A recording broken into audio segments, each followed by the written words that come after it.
1941년 12월 7일 일본군은 빠르게 진주만을 향해 기습 공격을 시작했습니다. 이에 진주만은 불타올랐고 수많은 사람들이 다치거나 죽으면서 평화롭던 진주만은 지옥으로 변해버렸죠. 하지만 이 일을 계기로 일본은 결국 미국에게 핵폭탄 2방을 맞고 무조건 항복을 해버리는데요. 오늘은 일본이 겁도 없이 진주만을 공습한 이유에 대해 이야기해볼까 합니다. 1914년 사라예보 사건을 계기로 유럽의 제국주의 국가들 사이에서 제1차 세계대전이 발발했죠.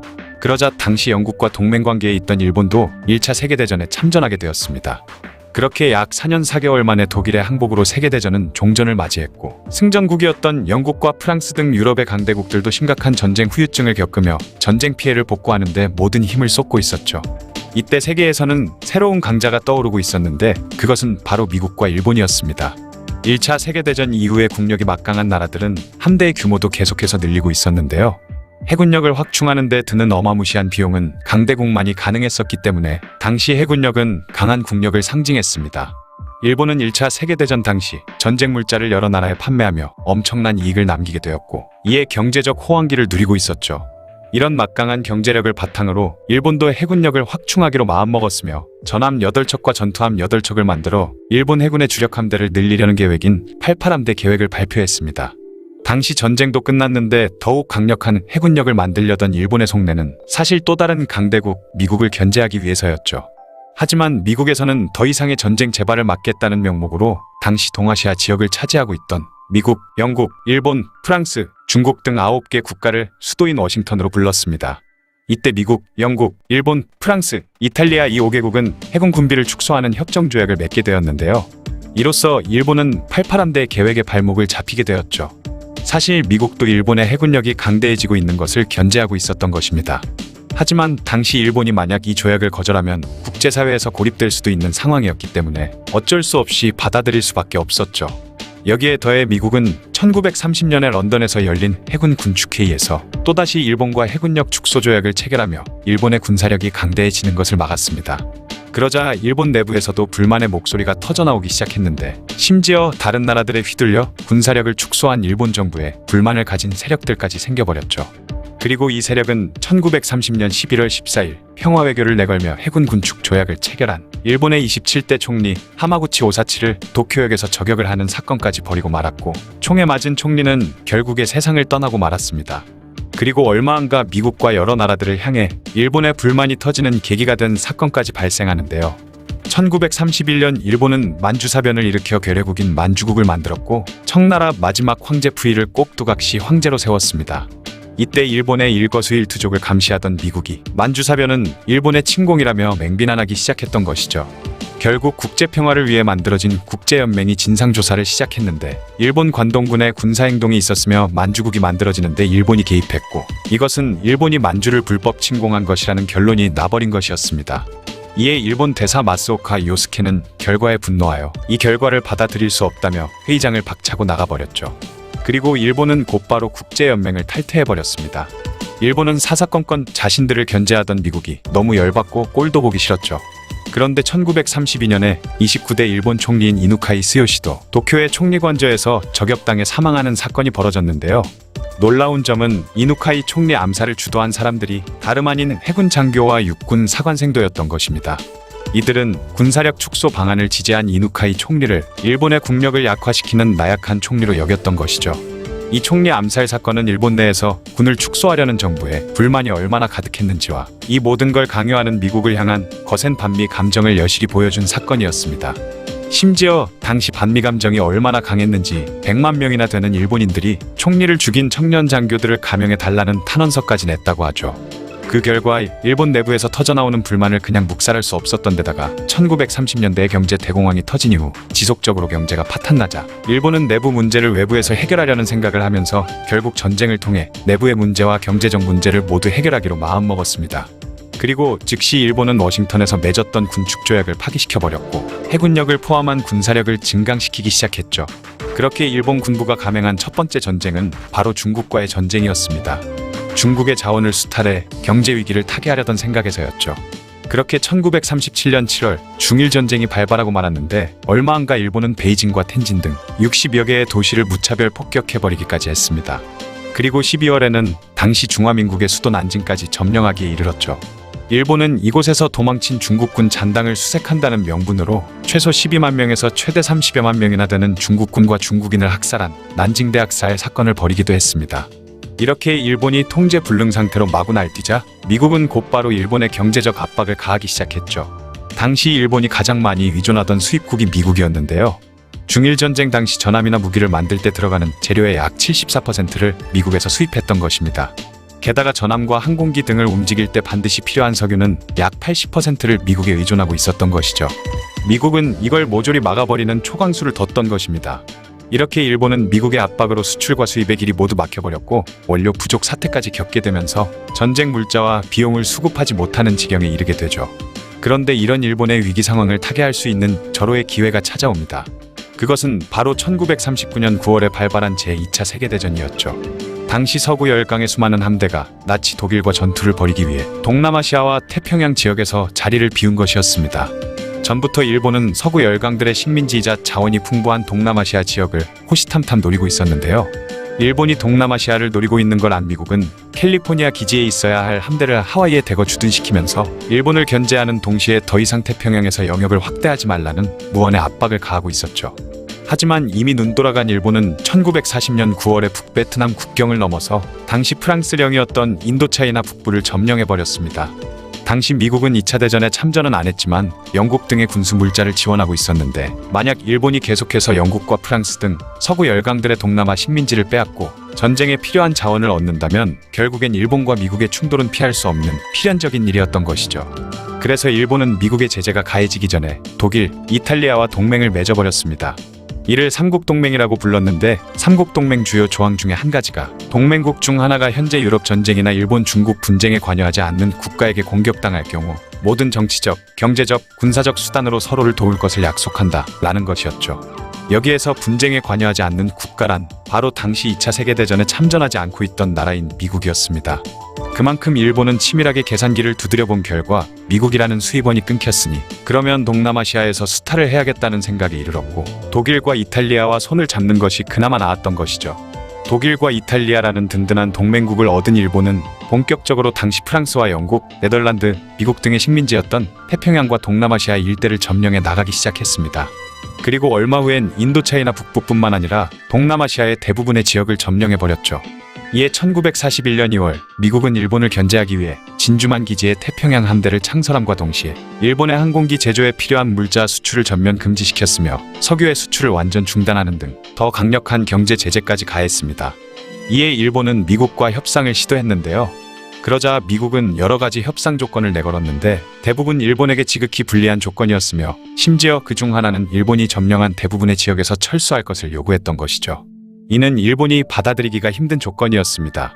이에 일본은 미국과의 모든 분쟁을 해결하려면 결국 전면전 밖에 없다고 생각했고 그렇게 비밀리에 미국과의 전쟁을 준비하기 시작했죠.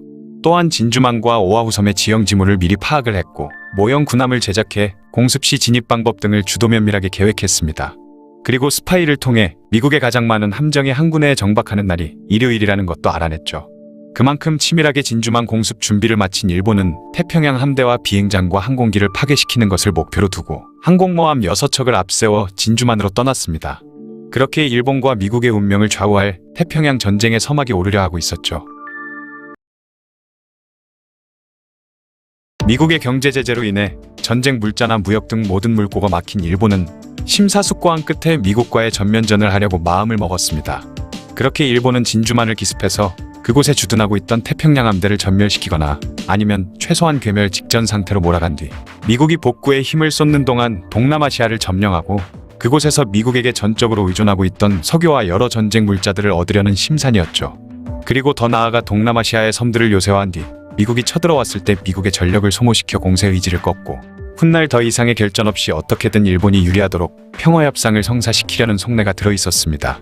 생각이 거기까지 미치자 일본은 미국과의 전쟁을 치밀하고 철저하게 준비하기 시작했죠. 그렇게 진주만 공습 준비를 마친 일본은 태평양 함대 그리고 비행장과 항공기를 파괴시키는 것을 목표로 두고 항공모함 6척을 앞세워 진주만을 향해 떠났습니다. 이때 미국과의 전쟁을 이끈 일본의 지휘관은 제40대 총리 도조 히데키와 연합함대 사령관 야마모토 이소로쿠였죠. 도조 히데키는 지금 일본이 미국의 요구대로 중국에서 철수한다면 약 4년여간 싸워가며 이룬 만주사변의 성과를 다 날리는 것이며, 이는 만주국의 안보에도 위협이 되고 조선을 국방의 최전선으로 삼는 것도 불가능해지기 때문에 이제는 미국과 싸우는 수밖에 없다라며 국민과 군인들을 설득했습니다. 또한 야마모토 사령관은 태평양 함대가 있는 미국의 급소는 진주만이다. 이곳을 빠르게 선제 타격해 미군의 항공모함을 모조리 침몰시켜야 미국과의 전쟁의 승기를 잡을 수 있다 라는 주장을 하는 등 이 두 사람을 필두로 일본은 진주만 공습을 개시하게 되었죠. 그렇게 일본을 떠난 일본군은 미국이 눈치채지 못하게 가는 동안 외부와의 통신도 전혀 하지 않았고 바다의 쓰레기도 버리지 않았을 정도로 은밀히 움직였습니다. 그런데 미국은 사실 일본의 움직임을 어느 정도 파악하고 있었는데요. 미국은 일본의 타깃이 아마도 미국의 식민지였던 필리핀일 것이라 생각했고, 머나먼 진주만까지 올 것이라고는 상상도 하지 못하고 있었습니다. 그래서 일본이 다른 곳을 공격하면 바로 지원을 갈 수 있도록 당시 태평양 함대를 지휘하고 있던 허즈번드 킴멜 제독은 전함대에 연료를 가득 채우고 항공기도 언제든지 출격이 가능하도록 비행장 가운데에 모아놓으라 명령했죠. 그런데 허즈번드 제독의 이러한 명령이 미국의 피해를 훨씬 더 크게 만들 것이라고는 당시엔 그 누구도 생각하지 못하고 있었습니다. 그렇게 1941년 12월 7일 일요일 오전 6시 10분 일본군은 제대로 된 선전포고도 하지 않고 마침내 1차 진주만 기습 공격이 시작되었습니다. 가장 많은 함정이 항구에 모이는 날이 일요일이었기 때문에 많은 수의 함정을 파괴시키기 위해서는 일요일에 공격하는 것이 가장 효과적이었던 것이죠. 또한 공습을 할 항공기들의 조종사들도 무수히 많은 실전 경험을 갖춘 베테랑 조종사들로 엄선되었습니다. 일본은 1차 공격에서 진주만에 주둔해 있던 태평양 함대와 항공기지를 집중 공격했으며 태평양 함대에 폭탄을 쏟아붓는 동시에 오아우섬 중앙의 미군 항공기지인 힐러 비행장도 무지막지한 폭격을 가해 미국의 제공권이 가동되지 못하도록 했습니다. 그리고 일본군의 어뢰 공격에 미군 전함 USS 애리조나의 탄약고가 폭발해 일순간에 1177명의 미해병이 목숨을 잃기도 했죠. 그리고 7시 15분 2차로 이어진 일본의 공격에서는 170여 대의 폭격기가 하늘을 가득 메우고 있었습니다. 2차로 공격에 들어간 폭격기들은 이미 좌초되거나 침몰하고 있는 배들까지도 끝까지 공격해 확인 사살까지 마치고 나서 일본군의 모든 항공기들은 대략 2시간 동안의 공격을 마치고 진주만을 빠져나갔죠.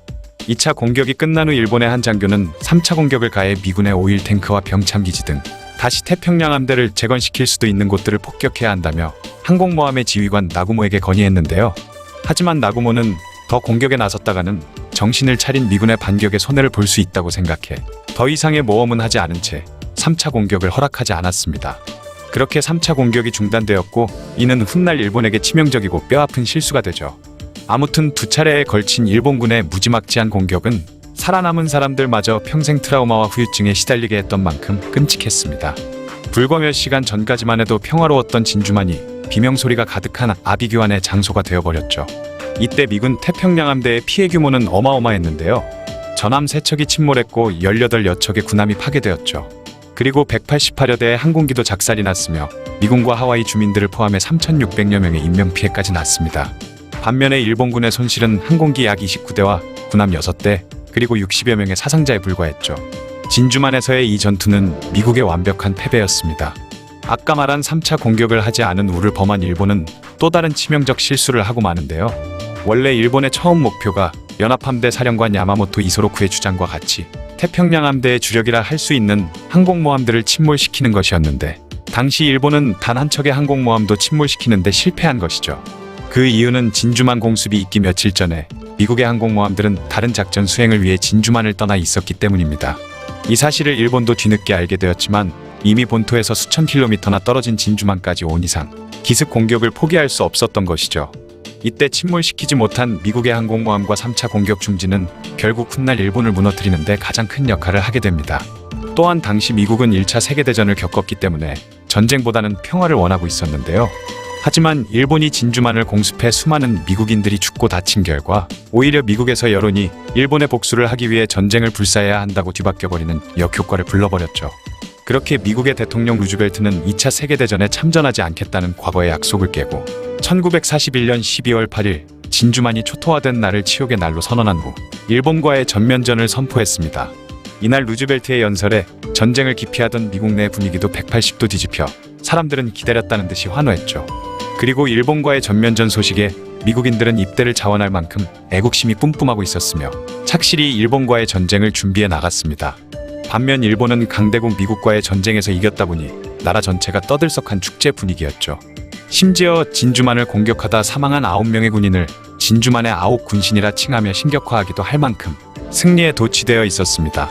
그리고 더 이상 미국의 눈치를 보지 않고 태평양과 동남아시아 지역의 다른 섬들을 차례차례 점령해 나가기 시작했죠.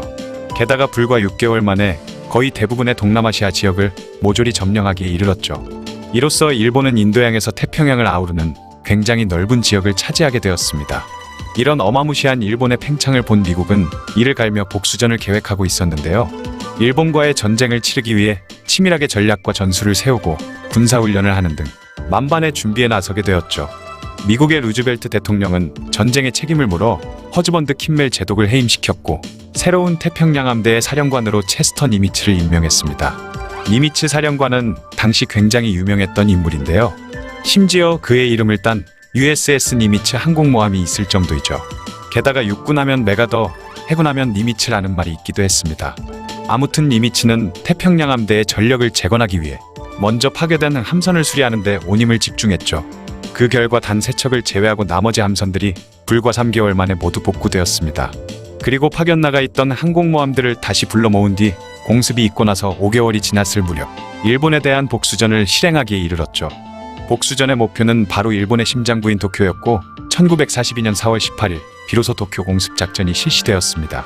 이 사건은 일본이 1281년 몽골에 의해 본토를 침략당한 이후 약 660년 만에 당한 본토 공격이었죠. 하지만 여전히 전세는 미국에게 불리하게 돌아갔는데요. 하지만 얼마 후 미드웨이에서 있었던 해전으로 전세가 완전히 뒤집히게 되면서 일본은 더 이상 아무 힘도 못 쓰다가 결국 패망하게 됩니다.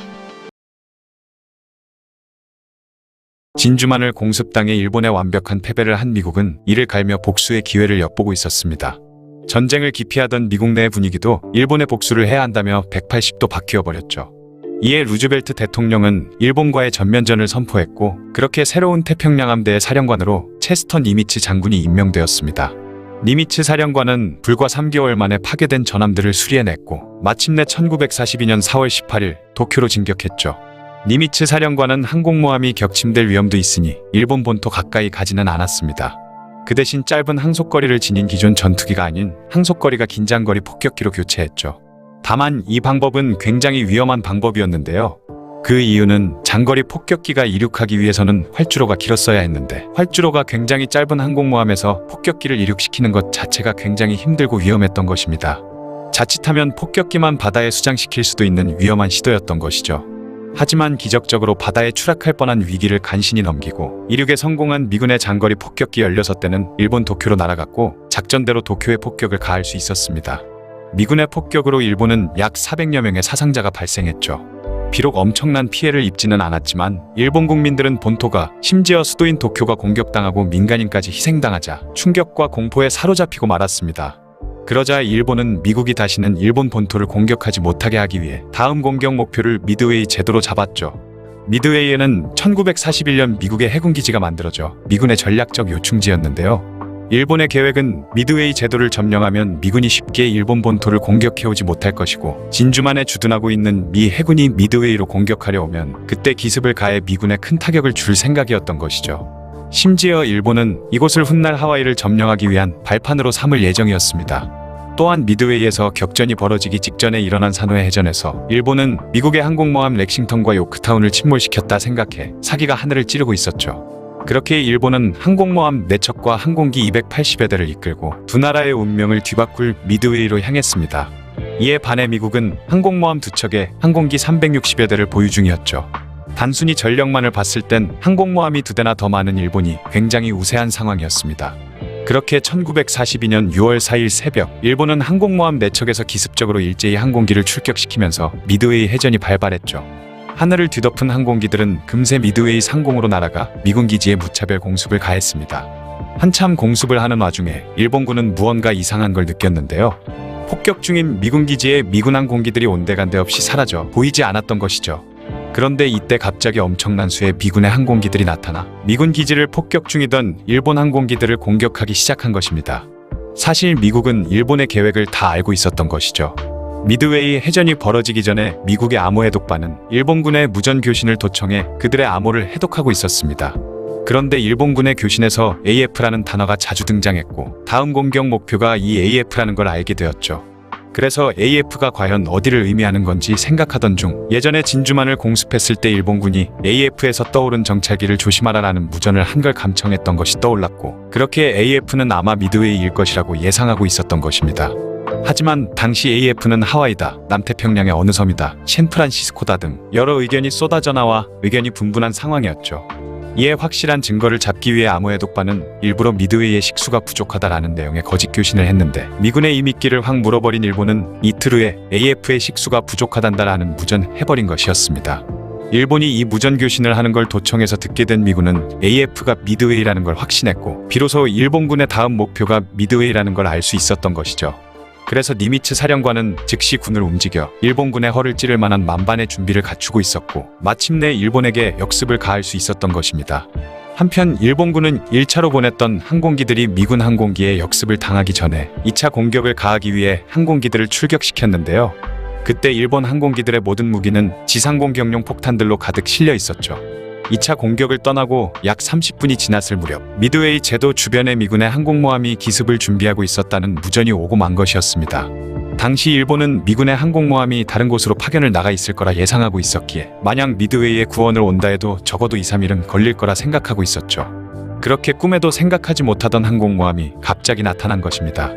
거기다가 일본군이 더 깜놀한 사실은 산호의 해전에서 침몰시켰다고 생각한 항공모함 요크타운이 여기서 갑자기 나타났다는 소식을 들었던 것입니다. 산호의 해전 당시 일본군의 폭격을 맞아 요크타운은 침몰 직전의 상태까지 갔었는데 전문가들은 이를 수리하려면 적어도 3개월에서 많게는 6개월까지 걸릴 것 같다고 보고했죠. 니미츠 사령관은 급박한 전시 상황에 느긋하게 기다릴 수 없다며 모든 수리 인력을 동원해서라도 3일 안에 수리를 완료하라 명령했는데요.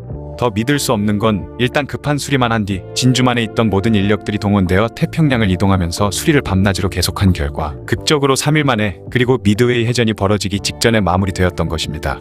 여기서 요크타운을 발견한 일본은 모든 계획을 전면 수정하는 수밖에 없었죠. 원래 목표는 미드웨이를 점령하는 것이었지만 이제는 먼저 미군의 항공모함 3척을 침몰시켜야 했던 것입니다. 그렇게 타깃은 미군의 항공모함이 되었고 일본군 항공기에 실었던 지상공격용 폭탄을 다시 항공모함 공격용 어뢰로 교체하기 시작했죠.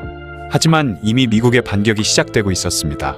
그렇게 반격에 나선 미군의 항공기들은 생각지도 못한 벽에 부딪히고 마는데요. 바로 일본군의 항공모함의 위치를 찾지 못하고 있었던 것이죠. 미군 항공기들 앞에 보이는 건 넓디 넓은 망망대해밖에 없었습니다. 이러다가는 연료가 부족해 복귀마저 힘들어질 수 있는 상황이었죠. 그런데 갑자기 기적적으로 일본군의 전투함 한 척이 발견되었고 조용히 그 전투함을 따라간 결과 마침내 일본군의 항공모함들을 발견할 수 있었습니다. 그렇게 미국 항공기들은 성공적으로 일본 항공모함 4척에 집중 포화 공격을 하기 시작했죠. 그러자 3발의 폭탄을 맞은 일본의 항공모함 소리와 10수발을 맞은 가가는 침몰하고 말았습니다. 게다가 아카기는 단 1발의 폭탄을 맞고 격침되어 버렸죠. 마지막까지 버티던 히류 역시 미군의 무자비한 공격에 결국 바닷속에 수장되고 말았습니다. 일본의 핵심 전력이던 항공모함 4척이 미드웨이 해전에서 모두 침몰하고 만 것이죠. 치열했던 미드웨이 해전으로 인해 일본은 치명적인 피해를 입었고 미국은 승리를 거머쥐며 태평양 전쟁의 양상이 완전히 뒤바뀌어 버렸습니다. 그리고 이후부터 미국은 막대한 자본을 바탕으로 본격적으로 전쟁에 필요한 물자를 만들어내기 시작하는데요. 이제 전력면에서도 일본군을 압도하기 시작했죠. 그리고 이후 일본이 모두 점령했었던 동남아시아 지역을 다시 하나하나 빼앗기 시작했습니다. 물밀듯이 밀려오는 미군과 연합군의 기세에 일본은 패퇴를 거듭했으며 마침내 일본군은 본토로 쫓겨갈 수밖에 없었죠. 이제 일본 본토만 점령하면 태평양 전쟁이 종결되는 상황에 미국은 마지막 일본 공격 작전을 세우게 됩니다. 일본 본토를 지속적으로 공격하고 원활한 보급을 위해서는 반드시 오키나와를 점령했어야 했고 그렇게 미군과 연합군은 오키나와로 출격하게 됩니다. 불과 3년 전까지만 해도 항공모함 3척만으로 일본과 전투를 벌였던 미국은 이때는 연합군의 항공모함을 포함해 40여 척이나 되는 항공모함으로 오키나와로 출발했죠. 하지만 당시 일본에는 단 한 척의 항공모함도 있지 않았습니다. 1945년 3월 26일 모든 함대를 집결시킨 미군과 연합군은 약 4, 5일간 오키나와에 집중적으로 포격을 가했죠. 그리고 4월 1일 18만의 병력이 오키나와에 상륙을 했습니다. 그런데 오키나와는 너무 꺼림칙한 정막만 흐르고 있었죠. 그렇게 태평양 전쟁 중 가장 많은 사상자와 참혹한 결과를 안겨다준 오키나와 전투의 서막이 오르고 있었습니다. 1945년 3월 26일 함대를 집결한 미군과 연합군은 일제히 오키나와에 집중 포격을 가했습니다. 그리고 나서 4월 1일 약 18만 명의 병력이 오키나와에 상륙했죠. 하지만 오키나와 섬에는 무언가 알 수 없는 불길한 정막이 흐르고 있었는데요. 그렇게 너무나도 비극적인 오키나와 전투의 서막이 오르고 있었죠. 미군이 상륙한 섬이 적막했던 이유는 오키나와 주민들이 미군에 잡혀 정보를 누설할 것을 염려해 일본군은 이미 오키나와의 주민들을 섬의 남쪽으로 이동을 시켜 놓았었기 때문이었습니다. 그렇게 며칠이 흘러 4월 6일이 되었을 때 충격적인 일본의 카미카제 공격이 시작되었죠. 일본군은 폭탄이나 어뢰를 실은 항공기를 타고 적진으로 날아가 그대로 미군 함대에 꼬라박기 시작했던 것입니다. 그렇게 4월 6일부터 6월 22일까지 약 80일 동안 계속된 일본군의 카미카제 공격에 동원된 일본의 항공기는 약 1900여 대나 되었고, 이로 인해 미군의 전투함 26척이 침몰했으며 164척이 파괴되었죠. 오죽하면 태평양 함대의 사령관인 니미치 제독은 육군의 진격이 지지부진한 탓에 해안에 묶여있는 함대들이 카미카제 공격에 그대로 노출된다 생각해 미 제10군 사령관 사이먼 버크너 육군 중장에게 빨리 좀 진격하라며 압박을 주기까지도 했었습니다. 어쨌든 이 카미카제는 일본군의 최후의 발악이자 사람의 목숨을 극단적으로 경시하여 희생시켰던 일본 역사상 최악의 작전 중 하나로 기억되고 있죠. 한편 상륙한 미군과 연합군은 일본군의 본거지인 남부로 진격을 시작했습니다. 미 육군의 진격이 더뎠던 이유는 일본군은 슈리성 주위로 여러 겹의 방어선을 구축했는데 미군은 이 일본군의 방어선을 뚫기 위해 여러 번의 치열한 전투를 치르면서 시간도 많이 걸렸으며 엄청난 희생이 따를 수밖에 없었던 것이죠. 섬의 험난한 지형을 이용한 일본군은 매복을 한 뒤 기습 공격을 하는 전술을 썼고, 미군은 그런 일본군에게 휘둘릴 수밖에 없었습니다. 일본은 오키나와 주민 전원의 총동원령을 내려 웬만한 남자들은 죄다 징집했고 여성들까지 간호요원으로 만들거나 심지어 끌려가 몹쓸 짓을 당하기까지 했죠. 또한 일본군은 믿기지 않을 정도로 잔인한 방법을 쓰기도 했는데요. 바로 오키나와 주민의 아이들을 징집해 총알바지로 썼던 것이죠. 일본군은 이런 소년병들에게 수류탄을 2개씩 지급했는데 하나는 적군에 던지고 하나는 만약 위험한 상황에 닥치면 스스로 목숨을 끊는 용으로 사용하도록 2개를 준 것이었습니다. 아이들까지 전쟁에 이용하는 것을 본 미군은 일본군의 잔인함에 경악을 금치 못했죠. 또한 오키나와는 석회암 지대라서 가마라고 불리는 석회동굴이 굉장히 많았었는데 일본군은 이 가마에 주민들이 숨어있는 경우에 이들을 내쫓고 그곳을 점거하기까지 했습니다. 게다가 일본군은 섬의 주민들 사이에 섞여 가마에 함께 숨어있는 경우도 허다했는데요. 그러다 보니 미군은 섬의 주민들까지 희생당할 것을 염려해 항복을 권유하기 위해 전단지를 만들어 뿌렸죠. 그러나 일본군들은 이미 오키나와 주민들에게 만약 미군에 잡히면 잔인하게 죽임을 당할 수 있고, 지금 미군은 오키나와 여기저기를 다니며 집단 학살을 하고 있으며 여성들에게는 몹쓸 짓을 하고 다닌다고 말도 안 되는 헛소문을 퍼뜨렸던 것입니다. 이때 벌어진 비극적인 이야기를 하나 하자면, 미군에게 욕보일 것이 두려워 자신의 딸을 해한 어떤 노인은 미군이 소문과는 다르게 오히려 자국 군보다 친절하고 심지어 식량과 약품까지 지급하자 그것들을 이미 죽은 딸의 시신 옆에 두고 서럽게 펑펑 울면서 자신이 저지른 짓이 얼마나 무모하고 엄청난 짓인지 알게 되었다고 합니다. 거기다가 일본군은 오키나와 주민들에게 도조 히데키의 전진운에 따라 살아서 포로가 되어 창피를 겪지 말고 영예롭게 죽으라는 명령을 강요해 주민들이 느끼기에 미군의 포로가 되는 것은 죽는 것보다 더 큰 치욕이며 공포로 인식되었던 것이죠. 그래서 오키나와 주민들은 미군에 항복하지 않고 그대로 동굴에 숨어 있거나 아니면 스스로 목숨을 끊기까지 했습니다. 하지만 미군은 일본군이 같이 숨어있는 동굴을 그냥 두기에는 너무 큰 위협이 되었기 때문에 어쩔 수 없이 수류탄이나 화염방사기를 이용해 동굴을 하나하나 제거해 나갔죠. 그러다 보니 오키나와 주민들의 희생 역시 너무나도 컸습니다. 일본군이 같이 숨어있지만 않았어도 이렇게 큰 민간인 희생은 없었겠죠. 이뿐만 아니라 일본군은 주민들에게 항복하지 못하도록 강요하기까지 했는데요. 포로로 잡혀 일본군의 정보가 미군에 누설될까봐 주민들에게 다 같이 목숨을 끊으라는 명령을 내리기까지 했죠. 그러다 보니 오키나와 주민들은 일본군 강압에 못 이겨 절벽에서 투신하기도 했고, 이렇게 많은 수의 주민들이 강제로 억울하게 희생당하고 말았습니다. 더 어처구니 없는 건 명령을 따르지 않는 주민들은 일본군 수류탄에 단체로 죽임당하기도 했죠. 그렇게 30여 곳이 넘는 곳에서 집단으로 세상을 떠나고 말았고, 오키나와로 징집된 조선인 1만여 명도 일본군들에 의해 목숨을 잃기도 했습니다. 이런 일본군의 만행에 오키나와 주민들의 반감 역시 매우 강하긴 했죠. 그래서 전쟁이 끝난 이후 오키나와에 남아있던 일본군들 중에는 살아남은 오키나와 주민들에게 무자비하게 복수를 당해 목숨을 잃는 경우도 많았다고 합니다. 어쨌든 그런 잔인한 일들이 계속해서 벌어졌지만 미군의 진군은 멈추지 않았고, 5월 11일이 되자 일본군의 본진인 슈리성 근처까지 도달할 수 있었죠. 그리고 치열한 전투 끝에 5월 29일 마침내 슈리성을 점령할 수 있었습니다. 이 오키나와 전투로 인해 총 20여만 명에 달하는 사람들이 세상을 떠나는 참극이 벌어졌죠. 이 중에서 주민들과 조선인들의 희생이 약 12만 명으로 미군과 일본군의 사망자를 합한 수보다 더욱 많았습니다. 그러다 보니 이 오키나와 전투는 태평양 전쟁에서 군인보다 민간인이 더 많이 죽은 너무나도 비극적이고 최악의 전투가 되었죠. 그렇게 많은 수의 미군들이 희생당하자 미국의 트루먼 대통령은 일본 본토에 상륙해서 또 이러한 엄청난 소모전과 피해를 미군이 받을 것을 우려해 최후의 수단으로 본토 상륙 말고 그냥 원자폭탄을 투하하기로 결정했습니다. 하지만 그 전에 마지막으로 일본에게 항복할 것을 권고했죠. 이에 스즈키 간타로 총리는 우리는 전쟁을 지속하기 위해 계속 노력할 것이다 라고 하며 항복을 하지 않았고, 미국은 일본이 항복할 의사가 전혀 없다고 생각해 트루먼 대통령은 결국 원자폭탄 투하 명령 문서에 서명하게 되었습니다. 그렇게 히로시마와 나가사키에 원자폭탄이 투하되었고 일본의 무조건 항복으로 태평양 전쟁은 완전히 끝나게 되었죠. 그리고 나서 일본은 미국의 주도하에 평화헌법인 일본국 헌법을 제정하게 되었는데요. 이 일본국 헌법의 제9조에는 일본 국민은 전쟁과 무력에 의한 위협 또는 무력 행사는 영구히 포기한다. 육해공군과 그 밖의 전력을 보유하지 않는다. 국가 교전권은 인정하지 않는다. 라는 내용이 있죠. 요즘 일본이 이 헌법을 개정해 전쟁하는 나라로 바뀌려고 하는 걸 보니 참 안타까울 따름이네요. 거기다가 일본은 1982년 역사 교과서에 오키나와 전투 당시 일본군들이 오키나와 주민들의 목숨을 빼앗은 내용을 삭제했다가 오키나와 주민들의 강력한 반발을 불러일으키기도 했고, 2007년에는 일본군이 주민들에게 스스로 집단으로 목숨을 끊으라 강요한 부분을 축소하고 삭제하려다가 추한 전쟁을 비화하지 말라며 11만 명이나 되는 오키나와 주민들이 모여 규탄 집회가 벌어지기도 했죠. 지금까지 태평양 전쟁 4부작의 마지막 이야기, 오키나와 전투에 대한 이야기였습니다.